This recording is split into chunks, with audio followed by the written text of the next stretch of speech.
నాకు అర్థం కావట్లేదు.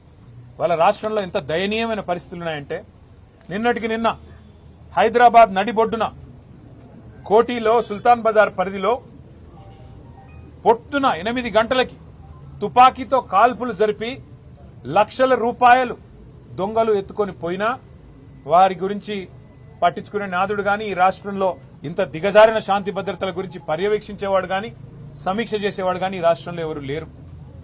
చివరికి ఎంత దారుణం అంటే గంజాయి స్మగ్లర్లు ఈ రాష్ట్రంలో ఒక ఎక్సైజ్ కానిస్టేబుల్ ను బండి ఎక్కించి ఆ అమ్మాయిని చంపేస్తే కూడా ఈ రాష్ట్రంలో అడిగే నాతుడు లేడు, పట్టించుకునే వాడు లేడు. ప్రభుత్వం నుంచి స్పందన అనేది సున్నా. అంటే ఎంత దయనీయమైన పరిస్థితుల్లో ఈ రాష్ట్రంలో శాంతి భద్రతలు ఉన్నాయో దీన్ని బట్టే చెప్పొచ్చు. సమ్మక్క సారక్క జాతర కోట్లాది మంది ప్రజలు గొప్ప జాతరగా తెలంగాణ కుంభమేళగా జరిగే అద్భుతమైన పండుగ, తెలంగాణ ప్రజలకు అత్యంత ప్రీతిపాత్రమైన పండుగ.